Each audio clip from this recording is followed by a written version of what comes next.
कौन से जीव कितने भोग में संसार के चक्र में परिभ्रमण करते करते कब कौन सा जीव के कक्षा में पहुंचता है। आप देखिए यहाँ पर सबसे पहले धन कुमार सम्यक दर्शन प्राप्त करते हैं। दोनों ही अपने तरह से पति पत्नी बने हैं, लेकिन दोनों ही धर्म की दृष्टि से जुड़े हुए। एक तरफ आपका संसार जो भी जैसा भी बने, लेकिन बने हुए संसार के अंदर यदि आप धर्म को साथ में लेकर चलते हो तो संसार रूपी पुष्प भी सुवासित होता है।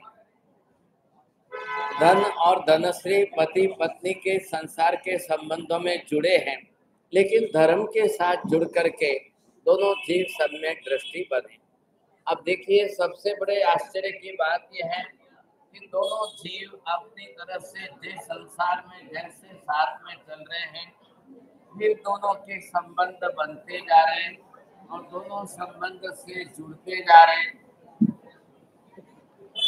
अब फिर वापस जो है इनके संसार के संबंध जैसे जुड़ते जुड़ते हर भव में जहां भी गए कभी पति पत्नी बने, संबंध इनके चलते रहे। और संबंधों के अंदर सबसे बड़ा आश्चर्य है, सिर्फ दो ही गति में गए, देव से मनुष्य, मनुष्य से देव। इसी तरह से इनके जन्म चलते रहता है। पांचवें भव में भी आए यहाँ पर, अब फिर आकर के फिर इनके संबंध जुड़ते रहे। फिर यहाँ से आए छठे भव के अंदर, फिर इनके संबंध जुड़ते रहे। शायद ही कोई ऐसा जीव संसार में आपको देखने को मिले कि जिन जीवों के संबंध एक सरीखे राग से चले, राग के बाद द्वेष में न बदले, क्लेश कसाय नहीं हुआ, किसी प्रकार का कोई झगड़ा नहीं, और कैसे प्रेम से एक सरीखा संबंध चलता है। 100 में से 90% लोगों के जीवन में ऐसा देखा नहीं जाता। अधिकांश लोगों के जीवन में राग द्वेष में पलट जाता है, फिर क्लेश कसाय का जीवन हो जाता है, फिर कर्म बांध करके संसार बिगड़ कर, संबंध बिगड़ कर आज के सगे कल के दुश्मन बन जाते। लेकिन इनके जीवन में ऐसा नहीं हुआ। आप ये देखिए, अब आते आते 7वें जन्म के अंदर यहाँ पर नैन कुमार का जीव है, तीर्थंकर नाम कर्म उपार्जन करता है। अब संबंध अगर अच्छे चले हैं, धर्म साथ में है, जो भी यहाँ से सम्यक दर्शन प्राप्त करके आए हैं उनको ही तीर्थंकर नाम कर्म उपार्जन करना है। तीर्थंकर नाम कर्म स्त्री भी बांध सकती है, पुरुष भी बांध सकते हैं, किसी के लिए कोई भेद नहीं है। आत्मा को बांधना है, तीर्थंकर नाम कर्म आत्मा बांधती है। अब ये देखिए कि आगामी 24 में होने वाले तीर्थंकरों के अंदर सुलसा श्राविका है, रेवती श्राविका है, जिन्होंने तीर्थंकर नाम कर्म उपार्जन किया है। कोई नहीं करते हैं ऐसा तो निषेध थोड़ी है किसी को। जो भी सम्यक दर्शन प्राप्त करके आगे चल करके धर्म के क्षेत्र में आगे बढ़ेगा वो जरूर करेगा। हाँ, ये है कि आपके भाव उस कक्षा के प्रबल होने चाहिए। ये पुण्य प्रकृति है, इसके लिए सबसे बड़ा हेतु क्या है? भावना बड़ी चाहिए, तब साथ में विषय स्थान का। अगर आप दोनों साथ में नहीं करते हो तो क्या परिणाम आएगा, ये आपको समझना है। अगर नंबर 1 आप विस्थानक की आराधना करते हो लेकिन जगत के सब जीवों का कल्याण करने के भाव नहीं बन रहे तो क्या परिणाम आएगा।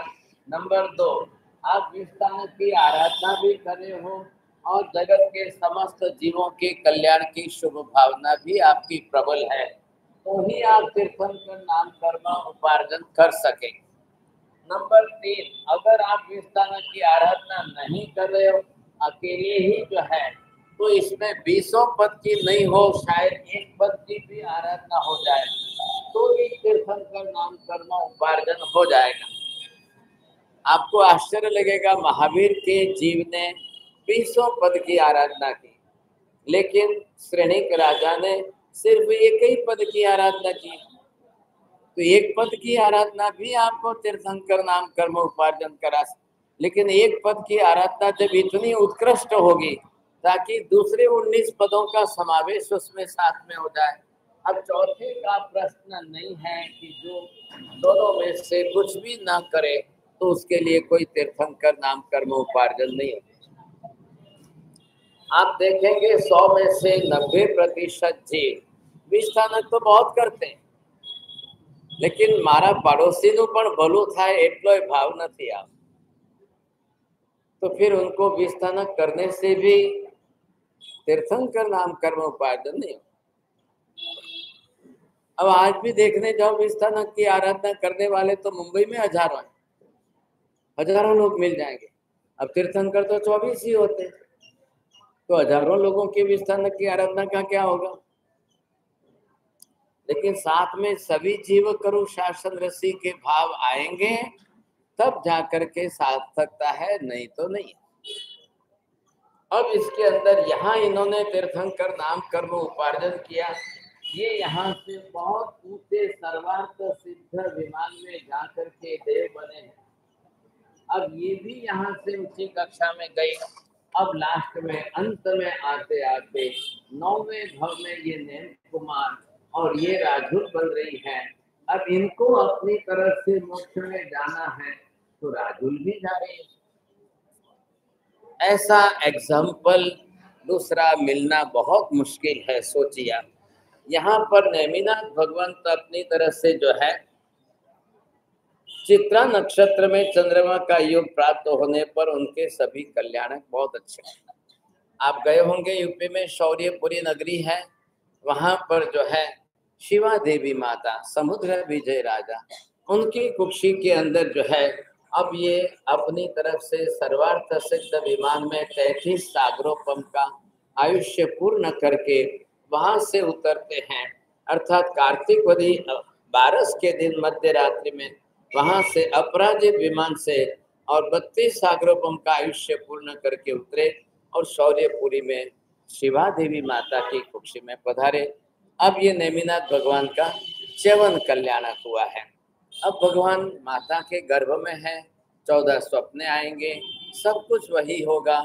14 स्वप्नों की व्यवस्था शाश्वत है। हालांकि दिगंबरों ने 16 माने हैं, लेकिन ये व्यवस्था जो है वो शाश्वत। क्या है स्वप्न? ये भगवान होने के लिए संकेत है। एक आत्मा परमात्मा बनेगी। अब इस तरह से शिवा देवी माता ने अपने तरह से वर्षा ऋतु के पहले बने श्रावण सुदी पांचम की मध्य रात्रि के समय सर्वथा बाधा पीड़ा रहित बड़े आनंद और हर्ष के साथ शिवा देवी माता ने नेमिनाथ भगवान को जन्म दिया है। अब उसके बाद जो है 56 दिक्कुमारा आएगी, वो स्तुति का कर्म करेगी। इंद्र महाराज आएंगे, 5 रुक करके मेरु पर्वत पर ले जाएंगे। मेरु पर्वत पर सभी इंद्र अभिषेक करेंगे। ये इंद्रों की तरफ से होने वाला इंद्रोत्सव ये भी परमानेंट। अब फिर वापिस भगवान को लाकर माता जी को अर्पण कर देंगे। अब पिता अपना राज्योत्सव करेंगे, उसमें नगरवासी सब इकट्ठे होंगे और सगे संबंधी वगैरह को 12वें दिन के बाद में बुलाए जाएंगे, तब जाकर के नामकरण करना है।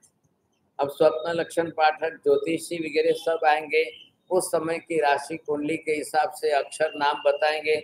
लेकिन शिवा देवी माता कह रही है ऐसे समय में रथ की नेमी मतलब जिसको कहते हैं एक्सेल, वो जो एक्सेल होता है उस जगह पर उन्होंने अरिष्ट रत्न की जो है धुरी बना कर रखी और युद्ध के मैदान में पति को सहयोग करके रथ टूटने नहीं दिया, पहिया निकलने दिए, जेने थरी कहवाय गुजराती में आधारभूत बन के रही। मैं अपने बालक का नाम अरिष्ट नेमी रखूं।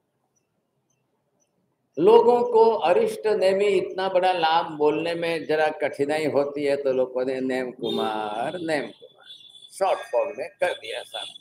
अब देखिए उनका आयुष्य काल जीवन ही इतना बड़ा है, अब किसको समझ में आए। 1000 बरस का इनका आयुष्य, तो 1000 बरस के हिसाब से जीवन भी उस प्रकार का है। अब यहाँ पर जन्म होने के 300 बरस बाद जो है, अब 300 बरस का जीवन बीतने के बाद तो शादी की बात हो रही है।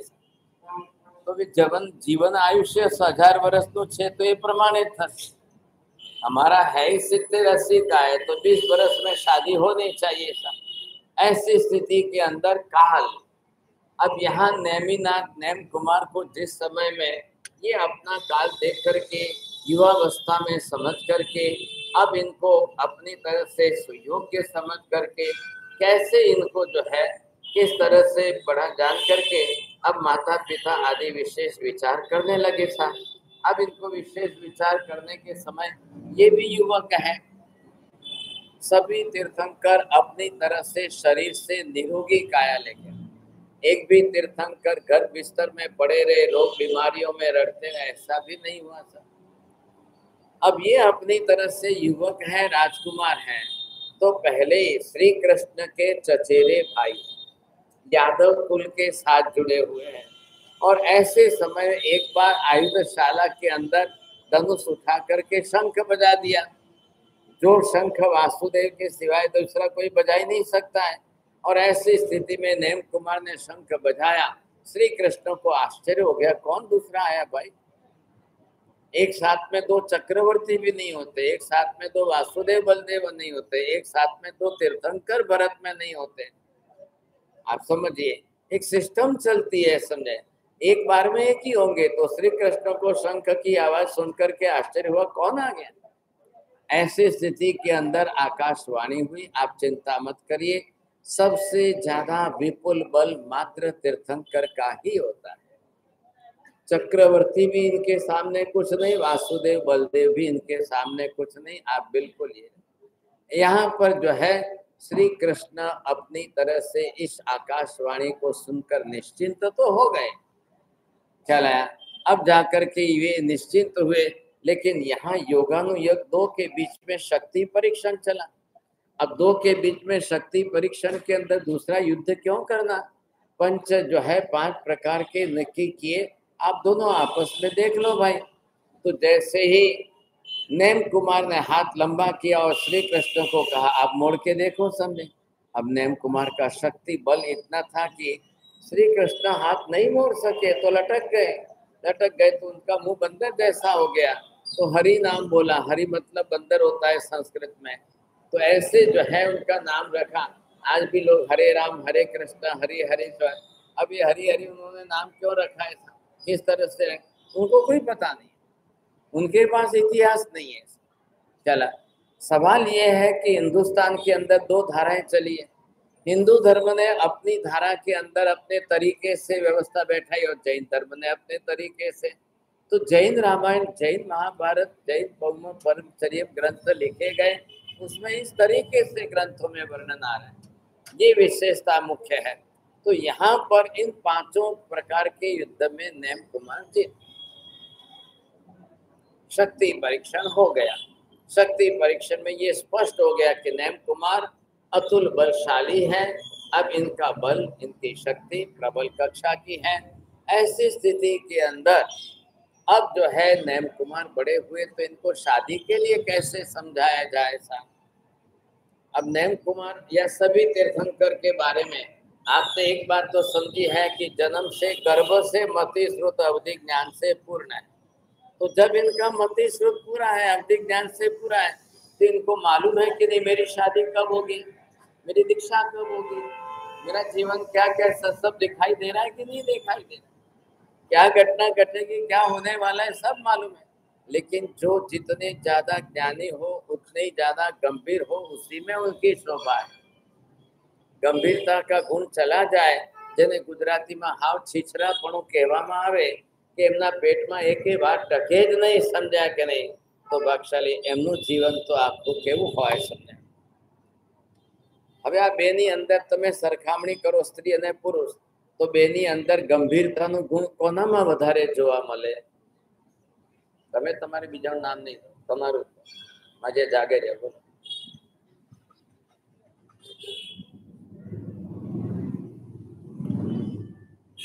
क्यों क्यों आप बना क्यों नाम था?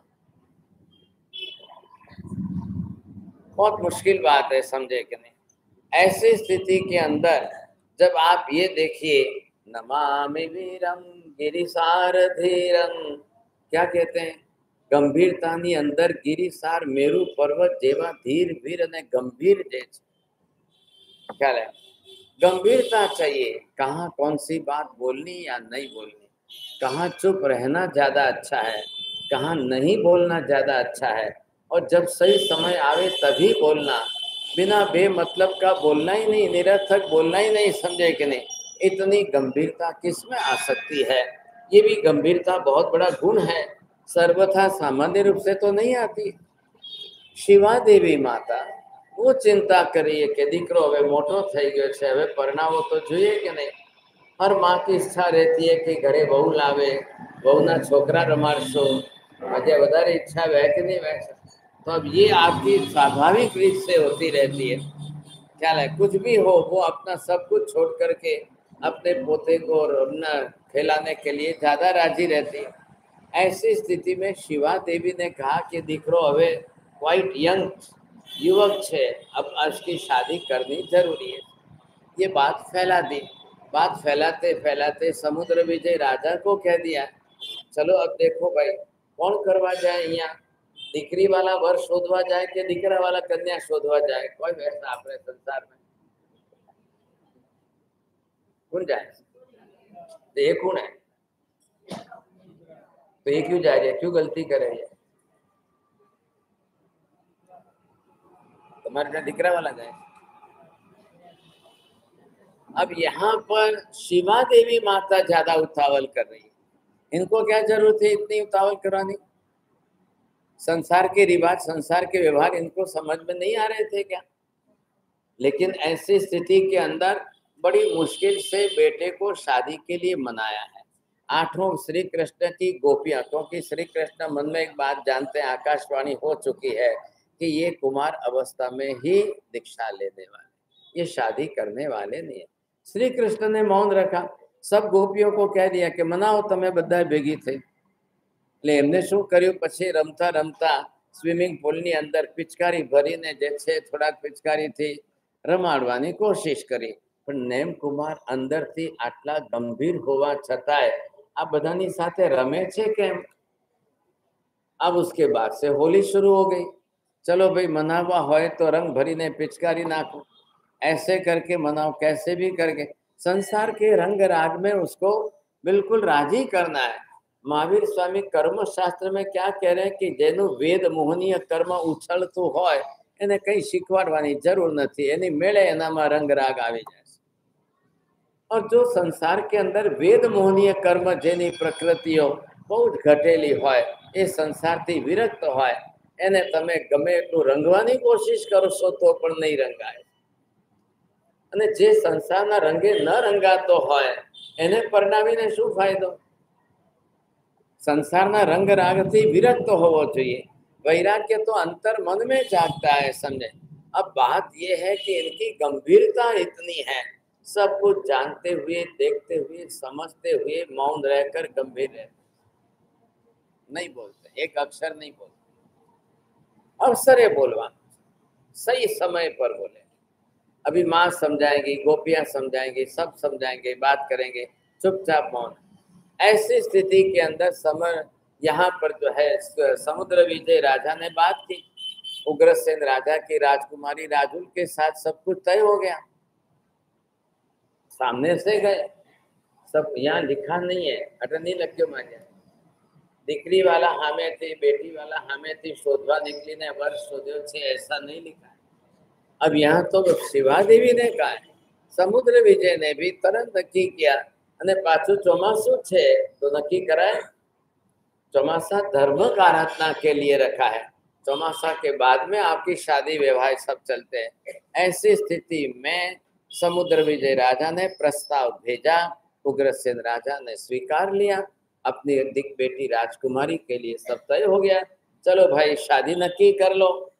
अब क्या करना है साहब, चौमासे में कैसे करना है, ये तो उचित नहीं लगता है। अरे भाई साहब बड़ी मुश्किल से तो समझाया है, अब ये चौमासा देखो, मुहूर्त देखने जाओ तो फिर वापिस जो है ये समझाया हुआ भी चला जाएगा, और फिर क्या करेंगे। ऐसे करके जल्दी से शादी की तैयारी कर ले, करके जो है क्या करना है साहब, चलो आज जे जान जवानी छे अने काले लगन थवाना छे। अब ये नक्की हो गया। ऐसी स्थिति के अंदर यहाँ से जान जाने के लिए सब तैयारियां कर ली। उधर उस पक्ष ने, दूसरे पक्ष ने सामने वहां पर सब तैयारियां कर ली। इधर से रथ के अंदर बैठ करके सबके अलग अलग रथ बने हुए हैं। माता जी का रथ अलग है, समुद्र विजय राजा का रथ अलग है, नगर सेठ का है, और मंत्री अमात्यों के है। बीच में राजकुमार का रंग है। रथ के अंदर बैठ करके चले हैं। अब चलते चलते सब आगे बढ़ते जा रहे हैं। योगानुयोग अचानक नेम कुमार का सारथी जो रथ चला रहा था, और नेम कुमार ने देखा कि बाईं तरफ दाहिनी तरफ दोनों तरफ पशुओं के बाड़े हैं, तो ये इतने पशु यहाँ पर क्यों ला करके रखे। उन्होंने फट से सारथी को कहा पहले रथ रोको यहाँ पर, और जैसे ही रथ रोका वहां पर, तो नेम कुमार ने पूछा। अब नेम कुमार पूछे तो ड्राइवर को पूछने का मतलब भी क्या रहता है, उसको पूछने से मतलब क्या रहता है। उसने साफ जवाब दिया कि राजकुमार जी, आप जानकार हो, मैं तो ड्राइवर हूँ, लेकिन शादी तो आपकी है, और आपकी शादी के लिए ये सब प्राणी पशु लाए गए। राजा के घर में राजकुमार की शादी है, तो 36 कोम है, 36 कोम के लिए सबको भोजन है, तो क्या ये सब प्राणी भोजन के लिए होते हैं क्या। आज दिवस સુધી न बोलनारा नेम कुमार આજે પહેલી વાર બોલે છે, અને પહેલી વાર બોલીને ખુલાસો કરે છે। तो सारथी से क्या लेना देना है। नेम कुमार ने आदेश किया, सारथी तुरंत यहीं से रथ पीछे मोड़ो, मुझे शादी करने नहीं जाना है। सारथी कहता है भाई साहब मैं आपका मान करके ऐसे करूं तो राजा क्या बोलेंगे इस समय। राजा को जवाब मैं दूंगा, आप कोई चिंता मत करो। अब रथ मोड़ करके वापिस चले, और फिर निकलते निकलते बीच में सब पीछे रथ है, माता जी का रथ है। उन्होंने पूछा बेटा क्या हो गया। अभी जवाब नहीं देंगे, वापिस चल के जवाब देंगे। अब बिना वर राजा वगर वरघोड़ो होए खरो, विंद वगर वगड़ो कोई करे सा। ऐसी स्थिति में कैसे आगे जाना, बिना बिंद के जो है वरघोड़ा कैसे निकलेगा। रथ यात्रा ये सब बारात वगैरह का कोई मतलब नहीं रहता। समाचार फैलते गए, सब देख करके सब आगे बढ़े हुए थे, वो भी रथ वापिस लाने लगे सब। इधर सामने ही उग्रसेन राजा के राज दरबार को गैलरी में बाहर आकर के राजुल भी देख रही थी। जो अनु तो मन था कि न था। ऐसी स्थिति में अपनी 5 सखियों के साथ में ये राजुल खड़ी हुई देख रही थी, और जैसे ही नेम कुमार ने रथ मोड़ लिया, ये दृश्य भी उनके देखने में आया।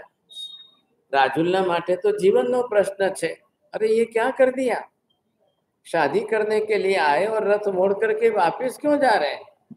कोनु अपशुकन थयो, कोईनु अपशुकन छे अहिया, तो वो तो सवाल ही नहीं खड़ा हो रहा है। यहाँ इन पशुओं का निमित्त, अभी राजुल को तो पशुओं का निमित्त समझ में भी नहीं आया। तो सखियों ने थोड़ी सी बाहर खड़ी थी, उन्होंने बोला जे थयु हारू थयु, ख्याल है पहलाथी छूटो पड़ी गयो, एना करता तमे चिंता न करो, तमारे तो बीजा राजकुमार घणा मळशे, गयो ते हारू थयु। पहला काल उठीने परण्या पछी गयो होत तो केटલું नुकसान था, एना करता पहला गयो छे तो तमे छूटा तो छो, काले बीजा लग्न करशु, गमे ते गोती लेशो। लेकिन सती सन्नारी किसको कहते हैं आप सोचिए सर। राजुल ने सखियों को डांट करके उनका मुंह बंद कराया। गमे तेम छूटती बोलो छो, गमे तेरे छूटती बोलो छो, विवेक राखो। नहीं, मैं स्वप्न में भी दूसरे किसी से शादी करने का विचार भी नहीं कर सकती। वो है सती सन्नारी, जिसने एक बार जिसके साथ शादी करने का मन से भी विचार कर लिया है, अब वो मन में दूसरे का विचार भी नहीं कर सकती। आज आपको शायद सुनकर हैरानी होगी, आज परेशरनी सज्जाई में जितना नामों लखेला है, उनके जो नाम लिखे गए हैं, उनके नामों का विचार करो। आप कैसे नाम है, किन के नाम है। जैसिम नामक गहने पावक पबंधा विलयम जनती, बोलो कोई अर्थ है। लिखी रो अर्थ कोई माजे। जैसिम नामक गहने पावक पबंधा विलयम जनती, જેનું નામ લેવા માત્રથી પણ આપના પાપના બંધનો ટળે છે, તો કેટલા પવિત્ર નામ છે। આજે સવારમાં આચાર્ય ભગવંત પણ રાઈ પ્રતિક્રમણ કરે તો આ બધા નામ બોલવાના કે નહીં। સાધુ મહારાજ પ્રતિક્રમણ કરે તો આ બધા સન્નારીઓના સતીઓના નામ એમને બોલવાના કે નહીં। સુલસાદ વગેરે બધા નામો જે આવે છે તો કેમ ના બોલે ભાઈ? પહેલા બોલે, નહીં કેમ બોલવાના?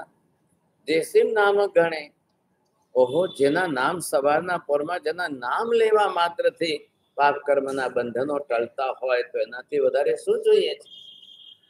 ये महासतियां हुए, इन महासतियों के अंदर राजुल का नाम है। हाँ, राई मई मतलब प्राकृत भाषा, राजी मती, ये भी नाम है। सुलसा का भी नाम है, दमयंती का भी नाम है। जे नाम छे एक बार आप सब जो है इनके नाम निकाल करके इनका इतिहास पढ़ो, चरित्र पढ़ो, पता चलेगा, आंख खुलेगी।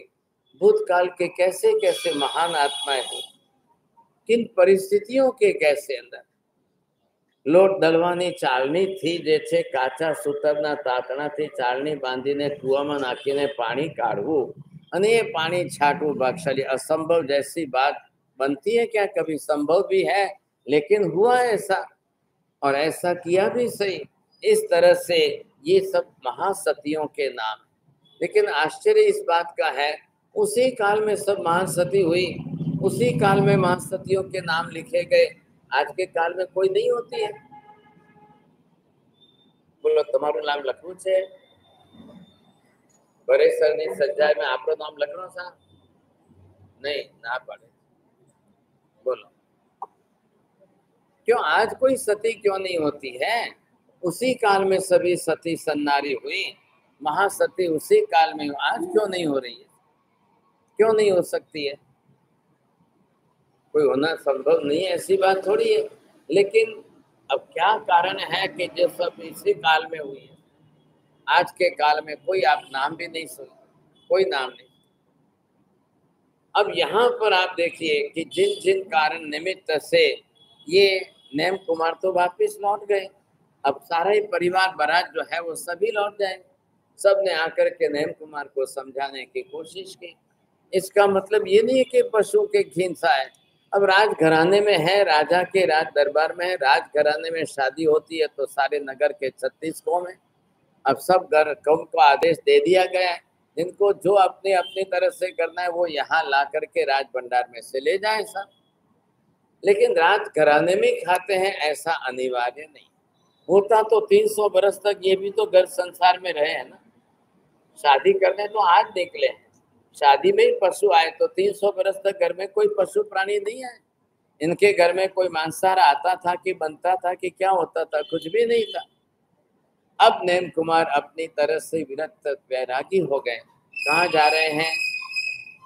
रैवताचल पर्वत के ऊपर वहां पहुंचते हैं और वहां जाकर के इन्होंने भी अपनी तरफ से अशोक वृक्ष के नीचे खड़े रह करके दीक्षा ग्रहण की। दीक्षा ली इन्होंने। अब दीक्षा के जीवन में इनके पास बहुत कम है समय, सिर्फ जो है कितने 53 दिन ही इनका छद्मस्त काल चला, कोई उपसर्ग भी नहीं, किसी प्रकार का कोई उपसर्ग नहीं, छोटा सा पीरियड है। अब जिनको 53 दिन के बाद जो है केवल ज्ञान होने वाला है, अब सोचिए वो यहाँ शादी करेंगे? अवधि ज्ञान अवधि दर्शन थी खबर पड़े छे ने 53 દિવસ પછી જે છે મને આ રીતે અહીંયા केवल ज्ञान થવાનું છે। अब उन्होंने सब अपना काल बिताया, वर्षीदान भी दिया, दीक्षा भी ली। दीक्षा लेकर अपनी साधना का काल जो है, महावीर स्वामी को जिस साधना के काल में 12.5 बरस लगे, इनको सिर्फ 53 दिन लगे। और 54 के 54वें दिन में आते आते ये अपनी तरफ से रैवताचल पर्वत पर ही है, वहां पर ही है। कायोसर्ग ध्यान की मुद्रा के अंदर अब भगवान नेमिनाथ प्रभु को जो है केवल ज्ञान वहां पर प्राप्त होता है। भगवान नेमिनाथ अब केवली बन गए। अब वो केवली बन करके अपनी तरफ से जो है समव शरण में बैठकर देशना दे रहे थे और उसी समय राजुल आ रही है। अब नेमिनाथ भगवान ने कितने लोगों के साथ दीक्षा ली साहब? अकेले नहीं, अकेले तो सिर्फ महावीर है। अब राजुल आ रही है अपने सखियों फ्रेंड्स के साथ में। आज दिन तक राजुल ने कोई दूसरा विचार नहीं किया, किसी से शादी करने की इच्छा भी नहीं की और उसने अपनी तरफ से यहाँ समवसर में आई। तो सामने बैठी हुई राजुल को देखकर एक बार तो श्री कृष्ण ने नेमिनाथ भगवान से पूछ लिया, हे भगवान, તમારા ઉપર આ રાજુલનો આટલો સ્નેહ કેમ છે? શું વાત છે? तो सेमीनाथ भगवान अब केवली हो गए, तो अपने पूर्व 9 भव सब बता दिए। 9 भवों का अपना संसार संबंध कैसा रहा, कैसा काल, ये सारी बात बता दी। अब श्री कृष्ण पूछ रहे, हे भगवान, आ રાજુલનું શું થશે? તમે તો દીક્ષા લઈ લીધી, રાજુલનું શું થશે? એટલે તરત રાજુલ ઊભી થઈને સામે આવીને કહે છે, સાહેબ મારે દીક્ષા લે, હું દીક્ષા લેવા જ આવી છું। બોલો, છે કોઈ એવા આજે? આજે કોઈના લગ્ન છૂટી ગયા હોય તો કે હાલો કાલે બીજો ખ્યાલ આવે, તૈયાર જ હોય છે લોકો। કોણ વિચાર કરે છે दीक्षा? राजुल दीक्षा लेने आए, नेमनाथ भगवान ने तुरंत उसको दीक्षा दी और श्री कृष्ण को बोल दिया कि कृष्ण आप चिंता मत करो, 9 भव का संबंध जो था अब वो आगे हमेशा के लिए संबंध रहेगा। मैं भी इसी भव में मोक्ष में जाऊंगा, ये भी इसी भव में मोक्ष में जाएगी। हम सिद्ध शिला पर वापिस दोनों साथ में ही रहने वाले, कायम माटे भेगा रहेशो। तो પછી તમે કેમ ગયા હતા પરણવા? હું પરણવા નહોતો ગયો, રાજુલને સંકેત આપવા, ઈશારો કરવા। બોલો, સમજાઈ ગઈ વાત તમને?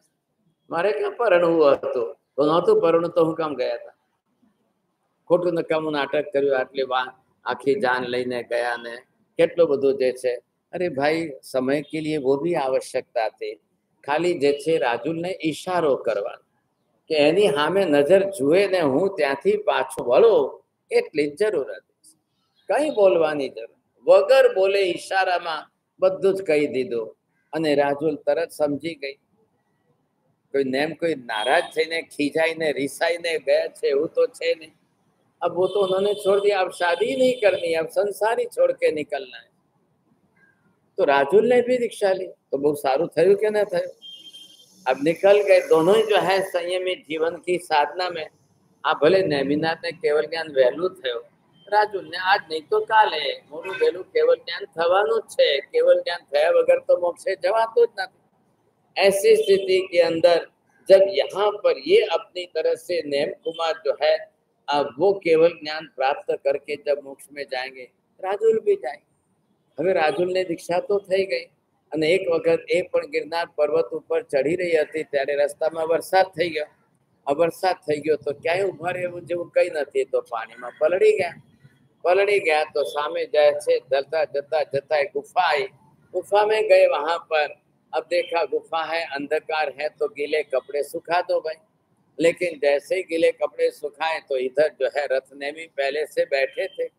अब वो रत्नेमी है कौन? दूसरे कोई थोड़ी है ऐसा, वो भी अपने ही जो है नेम कुमार के ही चचेरे भाई है। ऐसी स्थिति में जब उनकी कुछ आवाज आई, अब राजुल ने फिर अपने कपड़े पहन लिए, तब जाकर रत्नेमी जो शब्द जिस प्रकार के बोले, अब रत्नेमी को सुधारने के लिए, उनको समझाने के लिए अब राजुल ने जिन शब्दों का प्रयोग किया है, धीरथो तेजसो कामी जोतम जीवीय कारणा वंतम इच्छसि आवेहु स्वयं ते मरणम भवे। बोलो, अर्थ बोलो, जागे तो जय बोलो। नमो। हे कामी, आपको धिक्कार हो। धीरथो तेजसो कामी, धिक अस्तु। हे कामी, आपको धिक्कार हो कि ऐसे समय में यहाँ ध्यान कर रहे हो, साधना कर रहे हो और काम के विचार कर रहे हो आप। जब 2 शब्दों में इतना डाटा समझे, जो तम जीवीय कारणम वंतम इच्छसि आवेम स्वयं ते मरणम भवे। आप इस तरह से भोगने की इच्छा करते हो तो बेटर है कि आपको मर जाना ही चाहिए था। ऐसी स्थिति में इस प्रकार के शब्द कहे, ये सारी बातें 10 वैकालिक आगम के स्टार्टिंग में है, जिसका साधु को प्रतिदिन स्वाध्याय करना है। आत्मा को जागृत करने के लिए ये स्वाध्याय अर्थ से समझने जैसी बात है। जाजाद इच्छसि नारियो, अब जैसे जैसे शब्दों का प्रयोग करके जो समझाया है, बहुत बड़ी बात। सब कुछ जीतना आसान है, लेकिन काम मोहराज को जीतना बहुत मुश्किल होता है। आखिर इसी तरह से जो है रथनेमी भी समझ गए, दोनों जने ऊपर गए। सहसाम वन में जाकर नेमिनाथ भगवान के पास दोबारा दीक्षा ली रथनेमी ने, उन्होंने भी केवल ज्ञान प्राप्त किया, राजुल ने भी केवल ज्ञान प्राप्त किया, उसी भव में मोक्ष में गए। अब यहाँ आप देखेंगे नेमिनाथ भगवान 300 बरस तो संसार के रहे, लेकिन 700 बरस तक अब देशना देते रहे, और देशना 700 बरस तक तो कितने आत्माओं का कल्याण किया। इनके हाथ से उपदेश प्राप्त कर कितनी आत्माएं मोक्ष में गई। अब भगवान तीर्थंकर हैं, इनके बाद जो है जिस तरह से आप देखेंगे इनका परिवार रहा, इनके 18 गण थे और 18 गणधर थे। वरदत्ता आदि 18,000 साधु थे और साध्वी जी 40,000 की संख्या में यक्षिणी आदि है। नंद आदि 1,59,000 श्रावक है। महासुरत आदि 3,36,000 श्राविका, 414 पूर्वी और 1500 अधिक ज्ञानी और 1500 केवली और 1500 वैखरी लब्धिधारी, 1,000 विपुलमती और 800 वादी और 1600 अनुत्तर विमान में उत्पन्न वाले मुनि और नेमिनाथ प्रभु के 1500 साधु मोक्ष में गए। ने साध्वी जी कतरा डबल 15 हो रहे डबल 3,000 साध्वी जी मोक्ष में गया था। नेमिनाथ भगवान के पाठ परंपरा से युगांतर भूमि 8वीं पाठ तक चली और नेमिनाथ भगवान को केवल ज्ञान होने के 2 वर्ष बाद किसी आत्मा का मोक्ष भी हुआ। अब यहाँ से 300 वर्ष कुमार अवस्था में, 54 दिन छद्मस्थ अवस्था में और 700 वर्ष केवली, 700 वर्ष का संयम पर्याय और 1,000 वर्ष का आयुष्य पूर्ण करके नेमिनाथ भगवान भी मोक्ष में गए। और इस अवसर काल के अरे का अधिकांश काल बीत जाने पर श्री ग्रीष्म ऋतु के चौथे मास 8वें पक्ष अषाढ़ सुदी छठ के दिन उज्जैन पर्वत शिखर पर 536 साधु भगवंतों के साथ 24 अनशन करके मोक्ष में गए। और नेमिनाथ भगवान के मोक्ष में जाने के निर्वाण के बाद 84,000 वर्ष बाद भगवान महावीर स्वामी का निर्वाण हुआ। अंतरकाल, अब एक तीर्थंकरों का अंतरकाल आपको समझना है। हम चल रहे हैं यहाँ से उल्टे चल रहे हैं, तो उल्टे विपरीत चलने के अंदर हमने आपको देखा कि महावीर स्वामी, अब आए पार्श्वनाथ भगवान, अब आए आप नेमिनाथ भगवान, आए नमीनाथ भगवान, ऐसे करके आप चलेंगे तो ये जो आपको देखना है एक से दूसरे भगवान के बीच में अंतर कितना रहा, ये अंतर काल कितने वर्षों का है और सबके साथ तुलना करेंगे। यहाँ पर महावीर स्वामी और महावीर स्वामी के बाद भी कल्प सूत्र कब लिखा गया है, ये बात सबको यहाँ पर अंतर काल से। अब लक्ष्य तमें फटाफट जल्दी, तो किस अंतर काल में कितने हुए। नमीनाथ प्रभु के निर्वाण से 5 लाख वर्ष के बाद नेमिनाथ भगवान का निर्वाण हुआ और नमीनाथ के निर्वाण पावे प्रभु के बाद 5,84,000 वर्ष के अंतर में मुनीश्वर स्वामी भगवान के निर्वाण के 6 लाख वर्ष बाद नमीनाथ भगवान का निर्वाण हुआ और मुनीश्वर स्वामी के निर्वाण और महावीर स्वामी के निर्वाण के बीच कुल 11,84,000 वर्ष का अंतर रहा। मल्लीनाथ के निर्वाण से 54 लाख वर्ष बाद मुनीश्वर स्वामी का निर्वाण हुआ और मल्लीनाथ के निर्वाण से महावीर स्वामी के निर्वाण 65,84,000 वर्ष का अंतर रहा। अरनाथ भगवान के निर्वाण से 1,000 करोड़ वर्ष बाद मल्लीनाथ का निर्वाण हुआ और अरनाथ के निर्वाण व महावीर स्वामी के निर्वाण के बीच 1,000 करोड़ 65,84,000 वर्ष का अंतर रहा। कुंतुनाथ के निर्वाण से 1,000 करोड़ वर्ष कम ऐसे जो है अरनाथ भगवान का निर्वाण हुआ। कुंतुनाथ के निर्वाण व महावीर के निर्वाण के बीच पल्योपम का चौथा भाग 65,84,000 वर्ष। शांतिनाथ भगवान के निर्वाण से 16 पल्योपम बाद कुंतुनाथ का निर्वाण हुआ। अब शांतिनाथ व महावीर प्रभु के निर्वाण के बीच लगभग जो है पौना पल्योपम व 65,84,000 वर्ष का अंतर रहा। धर्मनाथ भगवान के निर्वाण से पौना पल्योपम न्यून ऐसे 3 सागरोपम बाद शांतिनाथ भगवान का निर्वाण हुआ और धर्मनाथ और महावीर स्वामी के बीच 3 सागरोपम 65,84,000 वर्ष का चौथो आरो केटलो एक कोड़ाकोड़ी सागरोपम नो जाए।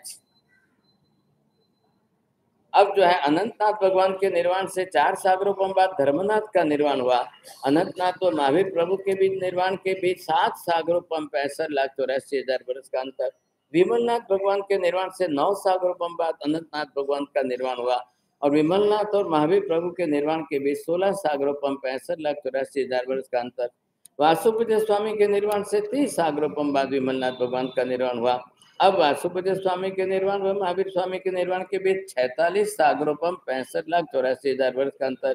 श्रेयांसनाथ भगवान के निर्वाण से जो है 54 सागरोपम बाद वासुपति स्वामी का निर्वाण हुआ और श्रेयांसनाथ भगवान महावीर स्वामी के निर्वाण का अंतर 1000 सागरोपम और 65,84,000 वर्ष से शीतलनाथ भगवान के निर्वाण से 66,26,000 वर्ष अधिक एक सागरोपम कम। ऐसे एक कोड़ा कोड़ी सागरोपम बाद श्रेयांसनाथ भगवान का निर्वाण हुआ और शीतलनाथ के निर्वाण व महावीर स्वामी के निर्वाण के बीच 42,003 वर्ष अब 8.5 मास न्यून 1 कोड़ा करोड़ सागरोपम का अंतर है। सुविधिनाथ के निर्वाण के 9 करोड़ सागरोपम बाद शीतलनाथ का मोक्ष हुआ और सुविधिनाथ तो महावीर स्वामी के निर्वाण के बीच जो है 42,003 वर्ष 8.5 मास 10 करोड़ सागरोपम का अंतर है। चंद्र प्रभु के निर्वाण के 90 करोड़ सागरोपम बाद सुविधिनाथ का निर्वाण हुआ और चंद्र प्रभु व महावीर स्वामी के निर्वाण के बीच 42,000 वर्ष का 8.5 मास 100 करोड़ सागरोपम का अंतर। सुपार्श्वनाथ के निर्वाण से 900 करोड़ सागरोपम बाद चंद्र प्रभु का निर्वाण हुआ और सुपार्श्वनाथ व महावीर प्रभु के निर्वाण के बीच 42,003 वर्ष 3.5 मास न्यून ऐसे 1 करोड़ सागरोपम का अंतर है। पद्म प्रभु के निर्वाण से 9,000 करोड़ सागरोपम बाद सुपार्श्वनाथ का निर्वाण हुआ और पद्म प्रभु व महावीर प्रभु के निर्वाण के बीच 42,003 वर्ष और 8.5 मास न्यून अधिक 10 करोड़ सागरोपम का अंतर।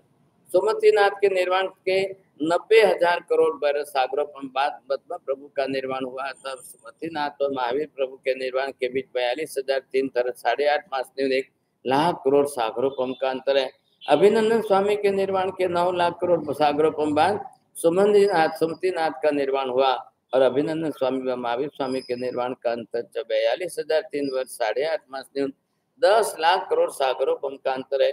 संभवनाथ के निर्वाण के 10 लाख करोड़ सागरोपम बाद अभिनंदन स्वामी का निर्वाण हुआ अतः संभवनाथ व महावीर प्रभु के निर्वाण के बीच 42,003 वर्ष 8.5 मास 20 लाख करोड़ सागरोपम का अंतर है।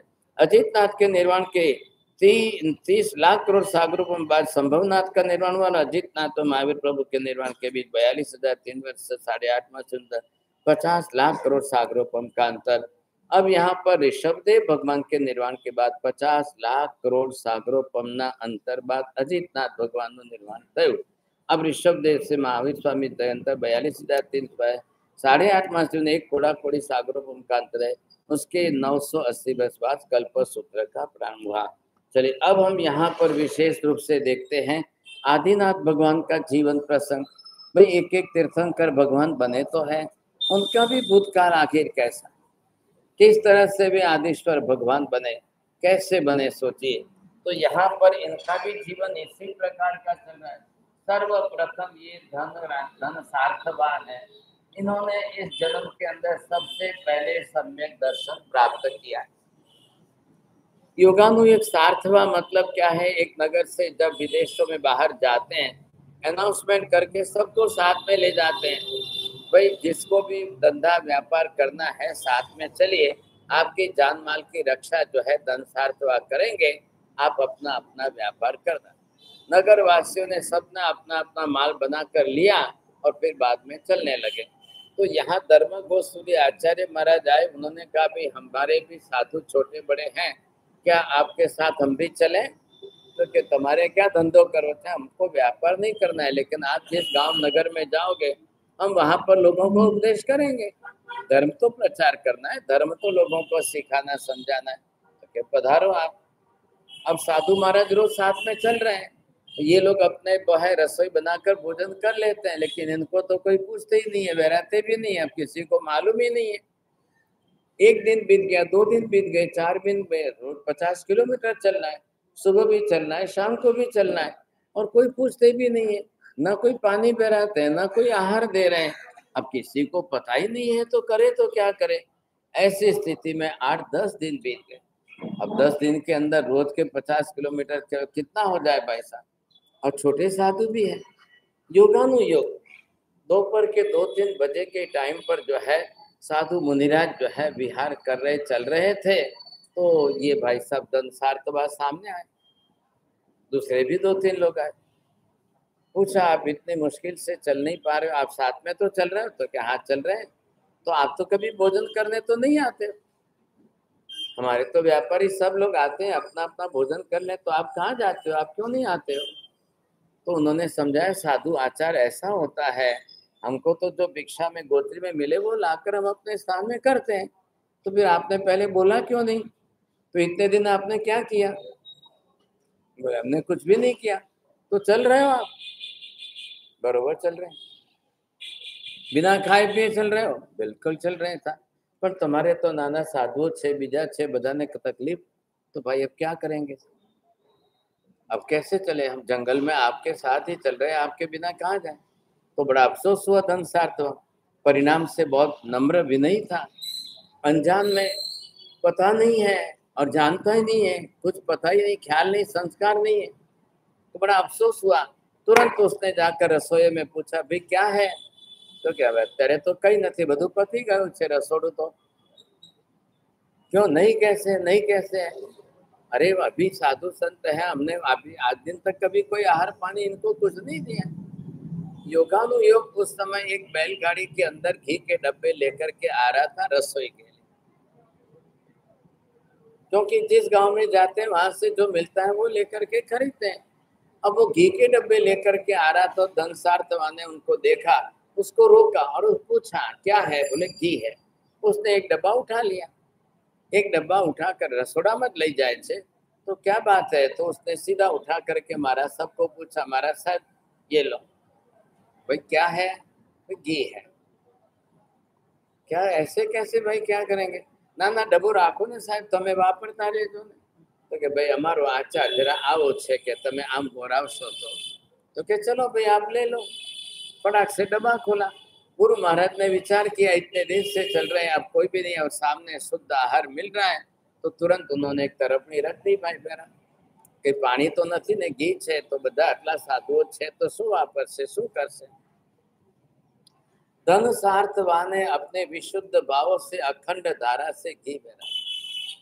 अब गुरु महाराज ने रोकने की कोशिश की, भाई साहब रुको रुको रुको, अरे घी है, पानी नहीं है, लेकिन उसने कुछ भी नहीं सुना, अखंड धारा से बहराते गया। अब आप सोचिए, गुरु महाराज ने जब धर्म लाभ दिया, तो महाराज तमने लाभ थयो के मने थयो? मैं तो घी तमने भराव्યું છે, लाभ तो तमने थयो, मने શું? अबे अमने घीनो लाभ थयो, पण तमने धर्मनो लाभ थयो। क्या लाभ हुआ, कैसे हुआ? ये समझाते सिखाते धनसार्थवा को सम्यक दर्शन। આપણે શું નિયમ નક્કી કર્યો છે? જે જીવને જ્યારે સમ્યક દર્શન થાય એ વખતે સમજી લઉં કે એનું મોક્ષ જે છે એ ભાવમાં નક્કી થઈ જાય। હવે આ જીવ મોક્ષે જવાનો ખરો, મોક્ષ પામશે ખરો, પરંતુ ક્યારે જશે? એ જ્યારે જશે ત્યારે જશે। પણ सम्यक दर्शन का मतलब क्या है? अब उनका मोक्ष जो है नक्की हो गया, आज नहीं तो कल। अब यहाँ से ये भाई साहब अपनी तरह से एक भाव, दूसरा भाव, तीसरा भाव, चौथा भाव, पांचवा भाव, छठवां भाव, सातवां भाव, आठवां भाव, नौवां भाव, अब 10वां भाव, 11वां भाव, 12वां भाव, 13वां। अब ये बरोबर चलते आ रहे हैं। इन जन्मों के अंदर जो है एक भाव के बाद दूसरे भाव में जैसे इनको आगे बढ़ना है, आप देखिए अब एक के बाद एक भाव में आते हैं।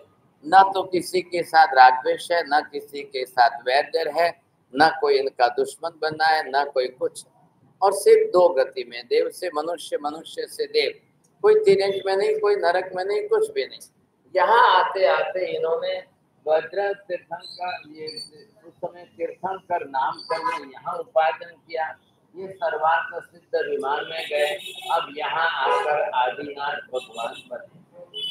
अब आदिनाथ भगवान बने तो कब बने? तीसरे आर्य के अंत में बने। तीसरे आर्य के अंत का जो काल है उस समय जो है ये सर्वप्रथम पहले बनते हैं 18 कुड़ाकुड़ी सागरोपम, जिनका धर्म शासन के विरह का चला गया। એટલે કઈ ઉત્સર પીણી થી લઈને આ અવસર પીણીમાં આવે છે। પાછળના બધા ભોગ કરી લીધા પછી अब उत्तराषाढ़ा नक्षत्र का योग प्राप्त होते ही भगवान के 4 कल्याणक जो हुए और उसके बाद उनका 5वां कल्याणक हुआ। अब ये सर्वार्थ सिद्ध विमान से उतर करके अपना वहां से 33 सागरोपम का ये आप जो देख रहे अषाढ़ वधी चौथने दिवसे एम च्यवन थયું ત્યાંથી અને ત્યાંથી ઉતરીને મરુદેવા માતાની કુક્ષીમાં પધાર્યા છે। इधर जो है नाभि राजा, आज भी आपको सुनकर आश्चर्य होगा, if you will go in Iran and Iraq and other क्षेत्रों में, आज जो अफगानिस्तान है, और वहाँ मदर मारू एंड फादर नाभि की पूजा होती है। આજે એમના ચરણ પાદુકા કોઈ ખબર નથી, પણ ફાધર નાભી એમ એ નામથી પૂજા થાય, લોકો પૂજે છે। लेकिन यहाँ पर अब भगवान पधारे हैं माता के गर्भ में, 9.5 महीना का काल पूर्ण होता है, और आषाढ़ वदी चौथ के दिन ऋषभ देव भगवान का जो है ये च्यवन जो हुआ है। अब यहाँ से भगवान के माता भी 14 स्वप्न आदि बरोबर देखती है, और उसी तरह से जो है सब कुछ होता है। अब अंत में आकर के 9.5 महीने और 4 दिन का काल पूर्ण होने पर चैत्रवदी 8म के दिन मरुदेवा माता ने अपनी तरह से बिल्कुल बाधा पीड़ा रहित सुखरूप आनंद से आदेश्वर भगवान को जन्म दिया है। अब भगवान आदिनाथ जन्मे हैं तो उस समय युगल रूप में था सब कुछ व्यवस्था, जैसी व्यवस्था चली आ रही थी, युगलिक काल की सारी व्यवस्था थी। सर्वप्रथम ये तीर्थंकर बन रहे। अब यहाँ पर इनके वंश की स्थापना करने के लिए भी इंद्र आए, तो उन्होंने फल लिए हैं थाल में, और ऊपर जो है गन्ना इक्षु रखा है, संस्कृत भाषा में इक्षु कहते हैं। अब वो सब थाल में लेकर सामने आए, तो बालक ने अपनी स्व इच्छा से इक्षु उठाई, इसके कारण जो है इक्षु वंश ऐसा नाम पड़ा, इनके कुल की स्थापना की गई। अब इक्ष्वाकु वंश ऐसा नाम रखा गया। अब लंबा आयुष्य कितना लंबा है, जीवन काल कितना है। अब ऐसे काल के अंदर जो है, अब जिस तरह से कहीं पर किसी पुत्र और पुत्री दोनों साथ में जन्मते थे, तो किसी पुत्र की मृत्यु होने के बाद अकेली पुत्री बची है, तो उसको जो है सुनंदा को लेकर के आए और यहाँ पर ला करके उनको बालक के साथ में जुड़ा, और यहाँ इनके साथ इन अकेली है समझ करके अब इनके साथ शादी कराई, पाणी ग्रहण हुआ। अब इनके साथ शादी हुई और इनका संसार चला है। इनके संसार के अंदर इनके 100 पुत्र हुए हैं। जब 84 लाख पूर्व का आयुष्य है सर, इतने लंबे काल के अंदर अब भगवान आदिनाथ प्रभु अपने तरफ से जिस जीवन काल के अंदर जैसे चल रहे, यहाँ तक जो है ये 84 लाख और पूर्व, लेकिन यहाँ जब जन्म हुआ है, अब जन्म के पश्चात से लेकर के यहाँ युवक के लिए बड़े हुए, अब यहाँ तक जो है इन्होंने चलते चलते राज्य व्यवस्था की है। अब ये राज्य व्यवस्था है, तो इसमें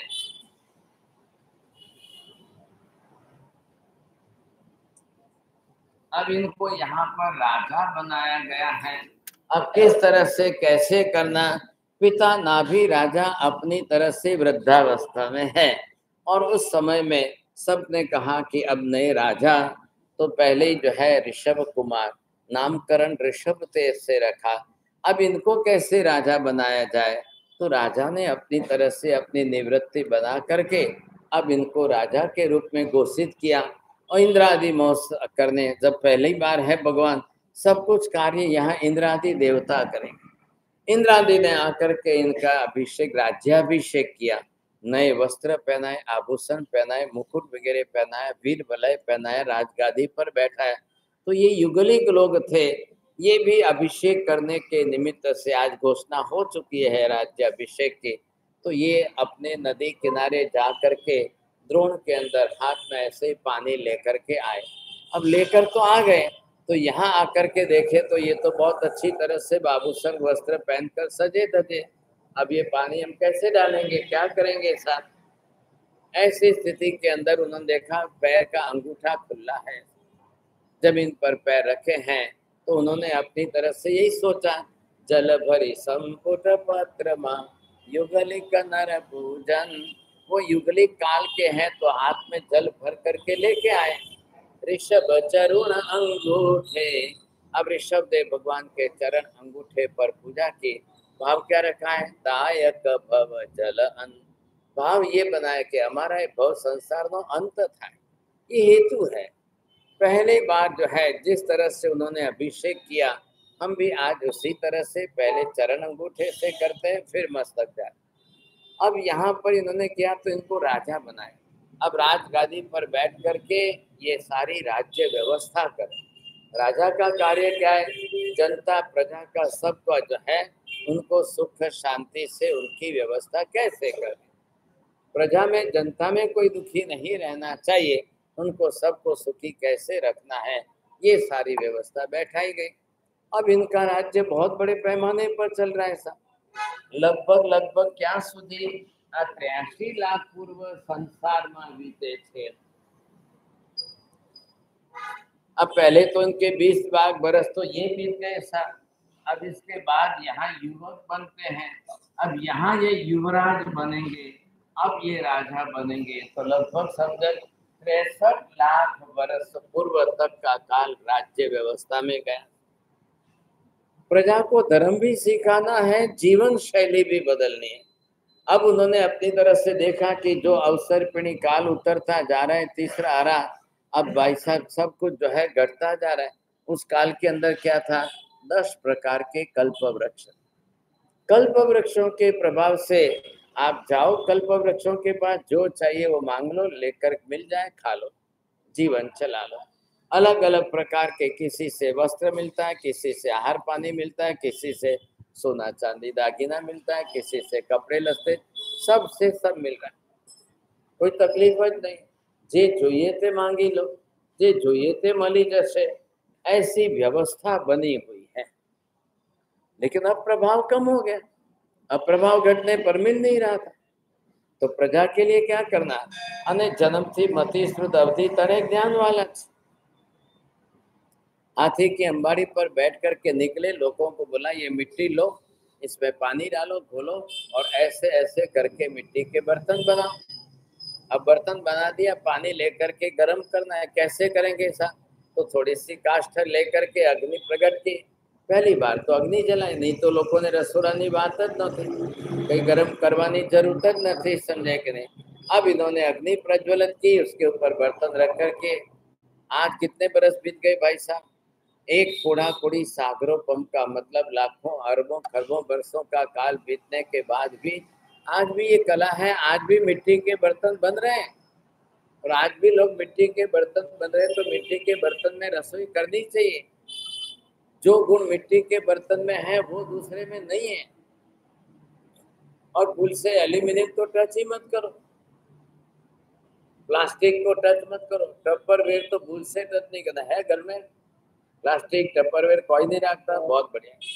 आप सबसे ज्यादा बच रहे हैं, क्योंकि प्लास्टिक जो है, जो कार्सिनोजेनिक है, उसमें एक एलिमेंट कार्सिनोमा है, ये जमीन में से निकला हुआ क्रूड फॉर्म में है, उसके कारण कैंसर होने के चांस बहुत बढ़ जाते हैं।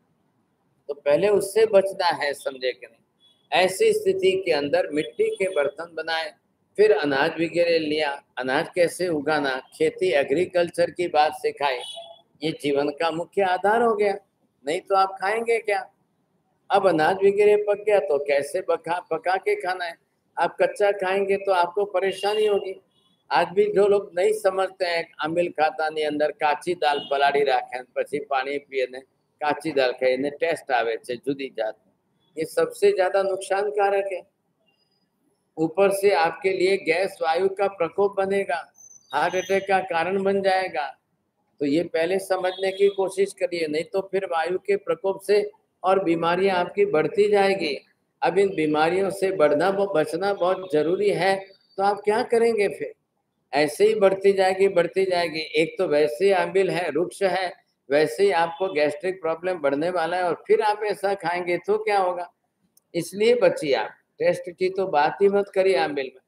अब यहाँ पर जिस प्रकार के हर चीज सिखाई, 72 कलाएं सिखाई, 64 कलाएं सिखाई, पुरुषों को सिखाई, ब्राह्मी सुंदरी के हाथ से उनको लिपि सिखाई, एक को लिपि सिखाई, एक को अंक विद्या सिखाई, एकम दशम 100,000 जो होते हैं वो सारी बातें सिखा दी सबने। एक नए युग की शुरुआत है, एक नए युग की व्यवस्था है। भविष्य में अब जो है क्या होने वाला है ये निश्चित हो चुका है। अब वापिस तीसरा आरा, फिर वापिस जो है युगलिक काल नहीं आएगा। अब तीसरा आरा भी समाप्त होएगा, फिर चौथा आरा आएगा। अब आहार पानी इसी तरह से करना पड़ेगा। अब भगवान आदिनाथ के तो 100 पुत्र हुए, अब इनका परिवार लंबा बड़ा चला है। ऐसे स्तर में अपनी सारी जिम्मेदारियां इन्होंने पूरी की और अंत में अब आदेश्वर भगवान दीक्षा लेने के लिए तैयार। 83 लाख पूर्व न हम जातु ए लाख पूर्व तो खाली हम जो के 84 माथी 83 गया કેટલા રહ્યા। अब दीक्षा लेने के लिए तैयार हुए तो एमनी उम्र आटली होय तो मरुदेवा मातानी उम्र કેટલી હતી। मोटा तो खरा क्यों नहीं, बधानी 84 જ હોય છે પણ કેટલા મોટા થયા। अब आ उम्रे को दीक्षा ले तो मरुदेवा माता એટલી રડે ખરી। તમે કાલે दीक्षा लो काका तो कोण रड़े एम छे તમારી गरडा मानस से हारू थयो दीक्षा लीधी ने ख्याल आयो। ऐसे सोचिए आप समझे करें। तो यहाँ पर अब भगवान आदिनाथ भी वृद्धावस्था में गर्डी उम्रे दीक्षा ले। अब दीक्षा लेते हैं तब इनके समय भी नियम तो सबके लिए वही है साहब। तो यहाँ पर धर्म तीर्थ प्रवर्ताने के लिए अब नव लोकांतिक देवों ने आकर विनती की भगवान धर्म तीर्थ प्रवर्ताइए। भगवान ने भी वर्षी दान दिया। अब देवता कोई कमी नहीं रखते आकर के, तो वर्षी दान के अंदर भगवान ने भी सब दान आदि देने के बाद में अब चैत्र बदी आठम के दिन जो है पिछले परसों दर्शना नाम की शिविका में आरूढ़ होकर के भगवान निकले हैं और वहां से सिद्धार्थ वन में आए और अशोक वृक्ष के नीचे शिविका में से उतर करके भगवान ने भी अपने वस्त्र अलंकार आभूषण तक त्याग कर दिए। और उसके बाद पंचमुष्टि लोच कर रहे थे भगवान, तो 4 मुष्टि लोच होने के बाद पीछे के बाल थोड़े रह गए तो इंद्र ने विनती की साहेब તમે તો મેં આમે વિરક્ત ને વૈરાગી છો તો ભલે ને રહ્યા રહેવા દો ને શું ફરક પડે સાહેબ, તમારે ક્યાં જોવાનું, પાછળના વાલ છે આટલી ચોટી છે તો સાહેબ ભલે ને રહે। इंद्र की विनती को देखकर भगवान कीधु मने कई फरक नहीं पड़तो पण हवे तमने रस होय तो रुचि होय तो भले रह्या कई वात नहीं तमारा माटे राखी। आज ये रिवाज ब्राह्मणों ने पाला है, ध्यान राखो। આજે તમે દક્ષિણમાં જાઓ, સાઉથમાં જાઓ, તામિલનાડુમાં જાઓ, કર્ણાટકમાં જાઓ તો એક ચોટી પાછળ રાખનારા બ્રાહ્મણો સમજાય કે નહીં એ આદેશ્વર ભગવાનના ઓરિજિનલ વંશજ છે અને ગળામાં ખભા ઉપર 3 ધારીની જનેવ રાખતા હતા। દર્શન જ્ઞાન ચારિત્ર અમે અમારા ખભા ઉપર આ સમ્યક દર્શન સમ્યક જ્ઞાન સમ્યક ચારિત્રનું મોક્ષ માર્ગ અમે સ્વીકારેલું છે। ભરતજી ચક્રવર્તી બાહુબલીજી વગેરે બધા રાખતા હતા અને ઘણા વર્ષો સુધી આ પરંપરા હમણાં સુધી હતી। ખાલી 200-500 વર્ષ પહેલાથી આ ક્યારે નીકળી ગયું ખબર ના પડી। ક્યારે હિન્દુઓની જેમ થઈ જતું હતું એટલે આપણે જરા જુદા રહ્યા, પણ હિન્દુઓ જે આજે આ જનેવ રાખે છે એ આ જનેવ આપણી જૈનોની સમ્યક દર્શન ચારિત્ર જે અમે અમારા ખભા ઉપર ધારણ કર્યું છે એ લક્ષ્ય। परंपरा क्यारे पण टकाववानी कोशिश करो, एनी पाछळना हेतु होय छे समजाय। हवे शुं थयुं, अहीं आदेश्वर भगवाने दीक्षा लीधी अने दीक्षा लीधा पछी आ 1000 वर्षनो गाळो जे छे ए छद्मस्त अवस्थामां रह्या। जो के कोई एटला भारे मोटा उपसर्गो तो नथी थया। आदेश्वर भगवाननी साथे बीजा 4000 लोकोए दीक्षा लीधी, एमां मरीची भेगा छे। कोण छे मरीची? आदेश्वर भगवान नहीं करा। अब जो है मरीची भी साथ में, लेकिन अब भगवान दीक्षा लेने के बाद मौन रहेंगे तो ये 4000 लोग इनको क्या पता चलेगा, ये क्या समझेंगे। अब भगवान तो मौन रहे दीक्षा लेने के बाद और ये सब चले गए जंगल के अंदर। तो जंगल में गए तो नदी का पानी पिया, फल फूल खाए, वहां के सब कुछ इन्होंने सेवन कर लिया। अब पता ही नहीं था कुछ भी। तो आदेश्वर भगवान 1000 वर्ष तक विचरे। अब आपको मालूम होगा कि पहले जन्मों के अंदर कब इन्होंने पाप किया था, कौन सा पाप। एक किसान को जो है उसको समझा करके भैया गाय बैल के मुंह पर एक शिंका बांध दो तो न तो बैल खाएगा और न तुम्हारा टाइम बिगड़ेगा, दोनों का काम हो जाएगा।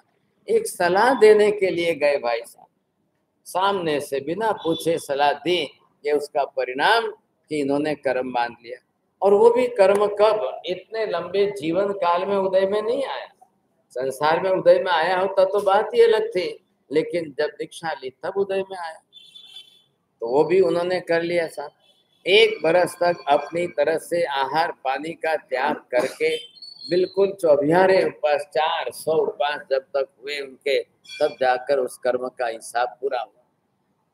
और वो हिसाब कहाँ पूरा हुआ साहब, श्रेयांश कुमार ने जब उनको बहली देश में वहां पर देखा कि भगवान आए हैं, काफी लोग उनके साथ में हैं, अपने राज दरबार में महल की गैलरी में खड़े हुए श्रेयांश ने देखा तो उनको 5 जन्म का पूर्व जन्म का इतिहास याद आया, भूतकाल का इतिहास आया।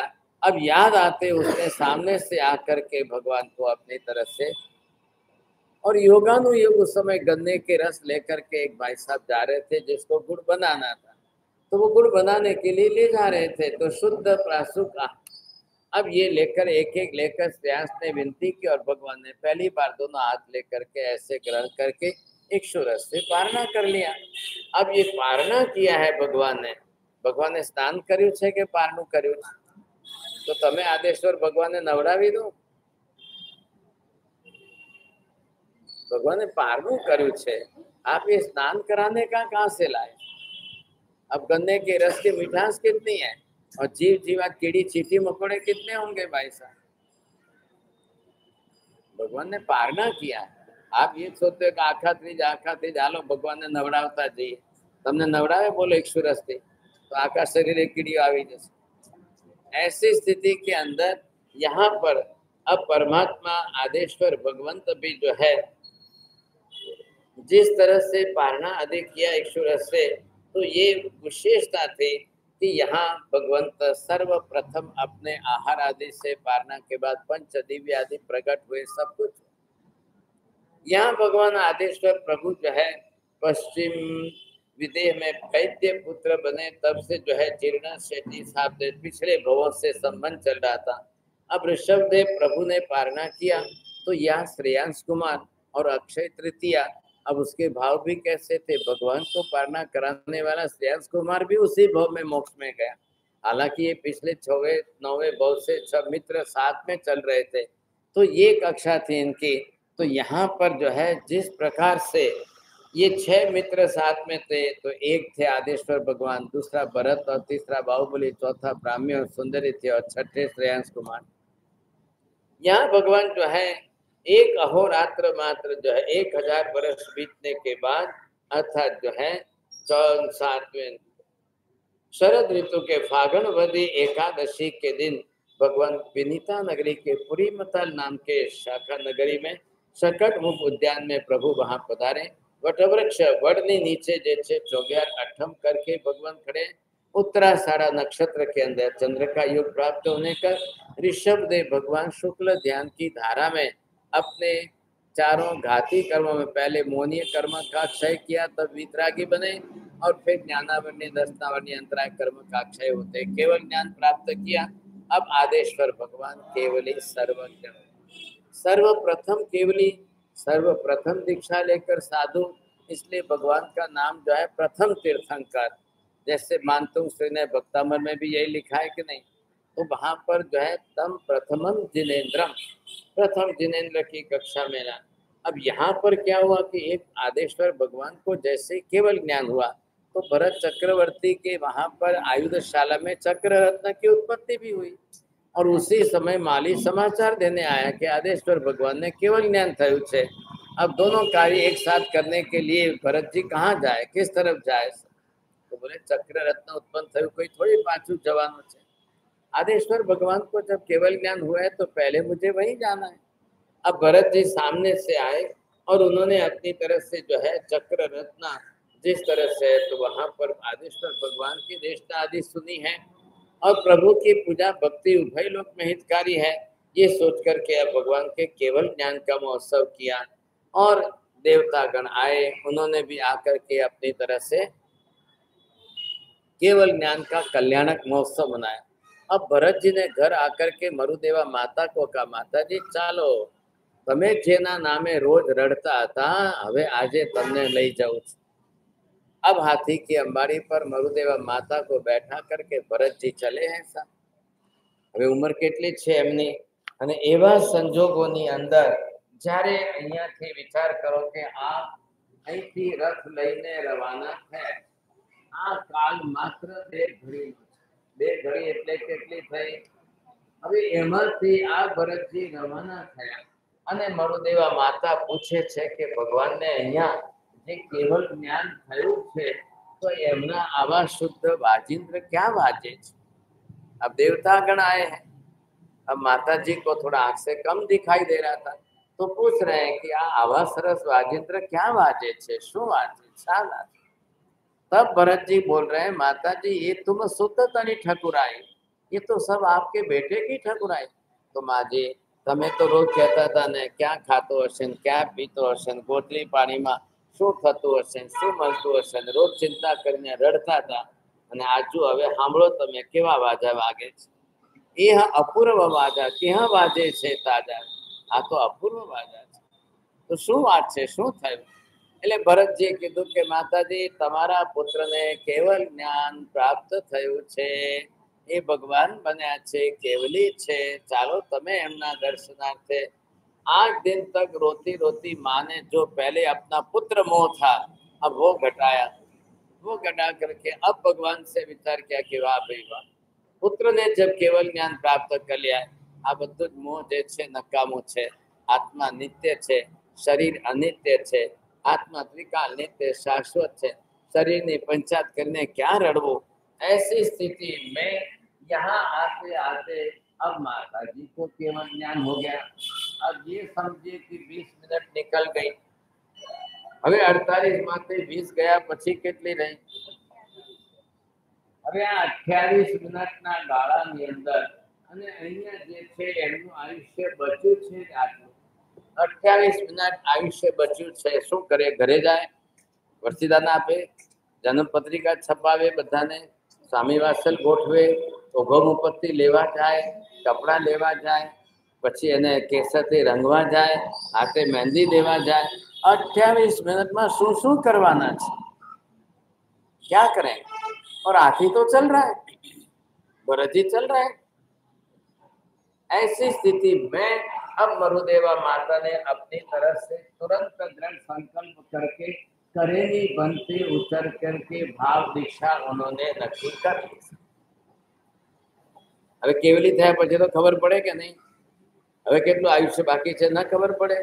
अब ये समझ करके कि समय नहीं है, भाव दीक्षा करेवी बनते से उनकी सब कुछ हो गई सोती. और इतनी देर के अंदर अब बीते हुए 20 मिनट में आयुष्य पूरा. હવે કેવળ જ્ઞાન થયા પછી તો બીજો જન્મ નહીં થાય. એટલે મરુદેવા માતાનું જે છે અહીંયા જે છે એમનું સીધું મોક્ષ થવાનું છે. તો એમાં કોઈ લાજ નથી, સમજાય કે कोई चिंता करने की बात ही नहीं है. ऐसी स्थिति के अंदर मरुदेवा माता अपनी तरफ से पहले ही मोक्ष में चली गई. तो कवि लोग कह रहे हैं कि जो भाई जो माँ દીકરાનો પ્રેમ કેટલો છે કે માँ દીકરાના માટે પહેલા જગ્યા રોકવા ગઈ. ત્યાં શિલાઈ લોકાંતે કે મારો દીકરો કાલે આવશે એના માટે માँ પહેલા પહોંચી ગઈ ને अब वो पहले ही मोक्ष में चली गई सा. अब आखिरकाल कितना बचा है? जो भी है, जिस तरह से भी है, ऐसे योग संयोग के अंदर जो है अब मरुदेवा माता का एक अपवाद है. ચાલે ઓઘોમપતિ લેવા જવાય એટલો टाइम નથી. ચાલે अब इस समय करेवी बनते से दीक्षा ली तो फिर ऐसे मत बोलना ये तो घर में संसारिक गृहस्थी ऐसा डोसी में तरीके मोक्षे गया नहीं, साध्वी तरीके गया. अब भगवान केवली होकर के विचर रहे हैं. ऐसी स्थिति में अब ऋषभ देव भगवान के जैसा पुत्र और माँ जैसे मरुदेवा जैसी माता. अब ये आप सोचिए कि जिस तरह से ली, यहाँ पर क्या हुआ कि भरत जी भी जो है आदिश्वर भगवान के आदि 500 पुत्र और 700 पौत्रों ने भी भागवती दीक्षा अंगीकार की. प्रभु ने ऋषभ देव आदि 84 गणधरों की स्थापना वगैरह भी की है. इस तरफ जो भी प्रभु के साथ दीक्षित बने थे वे बाद में तापस बने थे, वे सब आ गए. 4000 जो थे वो सब आ गए. और करीब जो है 60,000 वर्ष से भरत क्षेत्र के 6 खंडों को जीतकर अब भरत जी विनीता नगरी में आए और वहां पर चक्र रत्न से आयुषशाला में प्रवेश नहीं किया. ये सुनकर के अब भरत जी जो है मोह को उतारने के लिए अपनी सुंदरी को 60,000 बरस तक जो है उनको आंखेली करने पड़े। ऐसी तरह से भरत जी ने अनुमति दी। उसके बाद उसने भी दीक्षा ली तथा दीक्षा आदि लेकर के वो भी अपनी तरफ से रहे। अब इधर जो है भरत और बाहुबली थे दोनों। तो बाहुबली भी भाई तो है, भरत जी भले ही चक्रवर्ती है लेकिन बाहुबली कोई कम थोड़ी है। जब बाहुबली भी राजा अपनी तरफ से मान करके ये अंडर में आएंगे, राज सत्ता में स्वीकारेंगे, तब जा करके होगा। तो भरत जी ने बाहुबली को समाचार भेजा, चलो भाई साहब अब आप भी मान जाओ। बाहुबली ने कहा मैं नहीं मानता हूँ। अब भरत और बाहुबली के बीच में युद्ध छड़ा है। आदेश्वर भगवान होवा छता ने बे आदेश्वर भगवान ना बेटा होवा छता है, दोनों के बीच में लड़ाई चल रही है सब।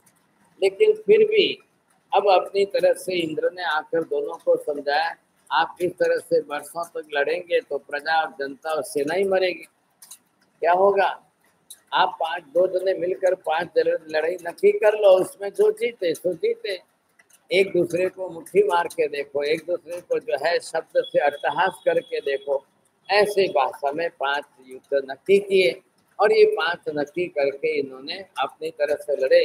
तब बाहुबली को पता चला, उन्होंने अंत में मुट्ठी उठाई और भरत जी को मारने गए। तब मन में विचार आया, महाराज भाई छे ने बीजा कोण पारका थोड़ी छे, महाराज भाई छे, હવે હું એમને મુઠ્ઠી મારીશ तो परिणाम શું આવશે।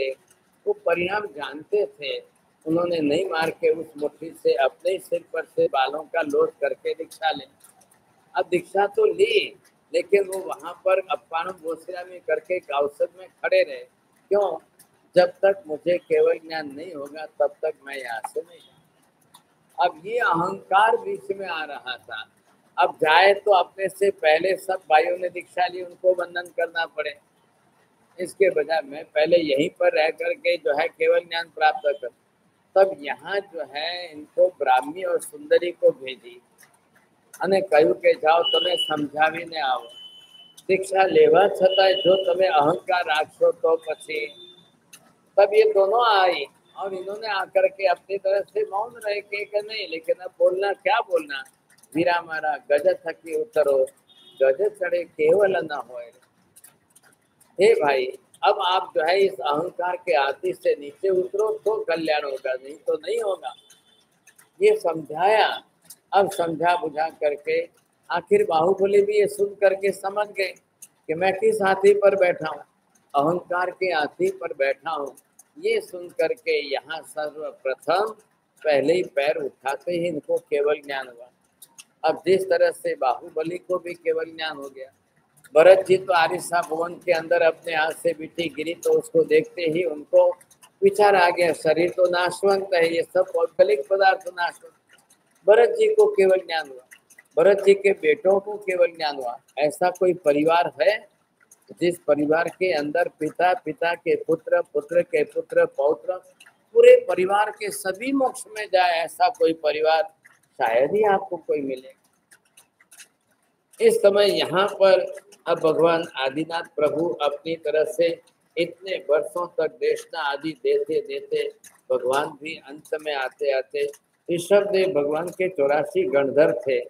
आप जिनका ऋषभ सेन नाम है, जिन्हें आपने पुंडरीक स्वामी कही। अब 84,000 साधु थे, ब्राह्मी सुंदरी आदि 3 लाख साध्वियां थे और श्रेयांस कुमार आदि 3,05,000 श्रावक, सुभद्रा आदि 5,54,000 श्राविकाएं और 4,714 पूर्वी, 7,000 अवधि ज्ञानी, 20,000 केवल ज्ञानी और 20,600 वैक्रिय लब्धिधारी, 12,650 विपुल मन परिज्ञानी, 12,650 वादियों की उत्कृष्ट संपदा और 20,000 साधु तथा 40,000 साध्वियां मोक्ष में गई। अनुत्तर विमान में पैदा हुए एकावतारी 20,700 साधु थे और भगवान के आश्रम के पाठ परंपरा तक जो है ये मोक्ष मार्ग चालू रहा।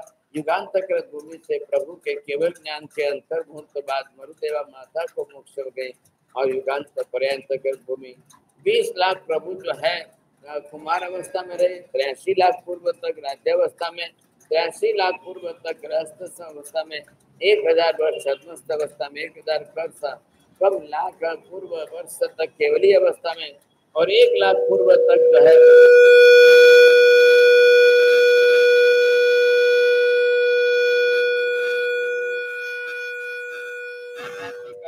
क्षय कर अवसर्पिणी काल के सुसम दुसम नाम के तीसरे आर्य के अधिकांश भाग बीत जाने पर 3 वर्ष और 8.5 मास शेष रहने पर भगवान भी जो है 10,000 साधुओं के साथ नक्षत्र के साथ चंद्रमा का युग प्राप्त होने 24 छठ उपवास के साथ भगवान मोक्ष में गए, निर्वाण को प्राप्त हुए।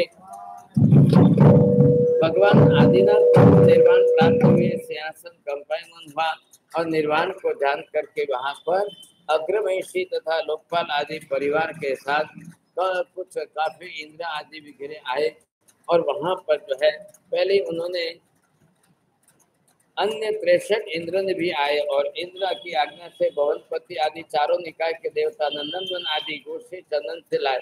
उन्होंने उनके 3 चिताएं तैयार किए प्रभु के लिए, दूसरे गंधर्वों के लिए और तीसरी निर्वाण प्राप्त अन्य साधुओं के लिए। तो प्रभु के शरीर को स्थान विलेपन कराया, गोष्ठी चंदन लगाया और गंधर्वों के शरीर को भी स्थान आदि कराया। उसके पश्चात जो है देह को चिता पर रखा और इंद्र ने अग्नि कुमार से आज्ञा की और चिताओं में अग्नि प्रज्वलित की और अग्नि संस्कार किया। ईशान इंद्र ने बाईं ओर से और उत्तर से दाढ़ से चमरेंद्र ने तथा अन्य ने जो है भगवान के दाढ़ा आदि को ग्रहण की। अब अन्य अंगोपांग आदि ग्रहण की तथा गंधर्व की चिता और साधु के चिता के साथ रत्न में 3 स्तूप तैयार किए और नंदीश्वर द्वीप जाकर इंद्र आदि ने देव अष्टानी का महोत्सव किया। फिर अपने अपने आवास से वो भी देवलोक के विमानों में जाकर वहां से प्रभु की दाढ़ा रस्तियों को रत्न में रख करके अब वहां पर जो है उस गंधमाला आदि रख करके भगवान की दाढ़ा ले जाकर देवलोक में वो पूजा करते हैं। ये भगवान की प्रतिमा के स्थापन में भगवान ऋषभ देव के बाद 42,000 वर्ष नियुक्त एक कोठाकोटी सागरों काल व्यतीत होने पर अब जो है महावीर स्वामी का निर्वाण हुआ। एक ऋषभ देव प्रभु के निर्वाण के 3 वर्ष 8.5 महीने के बाद चौथा आर्य प्रारंभ हुआ और चौथे आर्य के 3 वर्ष 8.5 महीने बाकी रहने पर महावीर प्रभु का निर्वाण हुआ और वीर प्रभु के निर्वाण के पश्चात 980 वर्ष के बाद में कल्प सूत्र लिखा गया। भाग्यशालियों, ये आदिनाथ भगवान का जीवन प्रसंग हमने यहाँ पर पढ़ा। आज अंतिम व्याख्यान 8वां है। ऐसा 8वां अंतिम व्याख्यान महावीर स्वामी से लेकर करीब 1000 वर्ष तक का इतिहास है।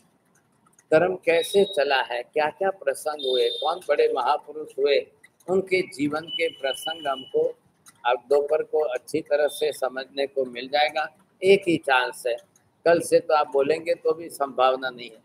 कल जो है हमारी हजारों वर्षों की एक ट्रेडिशन जो परंपरा अखंड धारा में चली आ रही है, एक जने ओरिजिनल टेक्स्ट पढ़ेंगे, अभी तक अर्थ समझाया, अब कल से ओरिजिनल टेक्स्ट पढ़ेंगे और उस अर्धमागधी के शब्दों को आप श्रवण करेंगे। वो है बारसा सूत्र श्रवण का।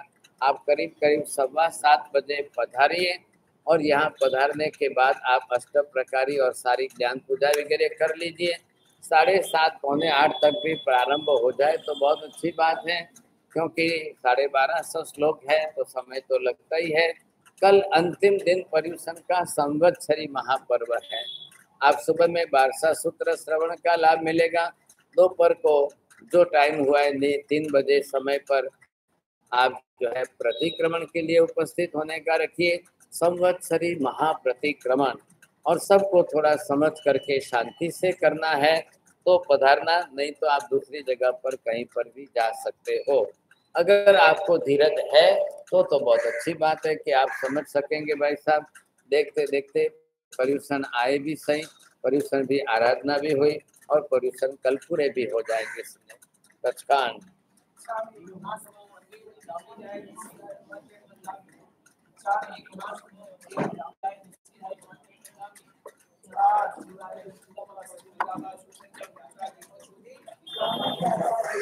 देख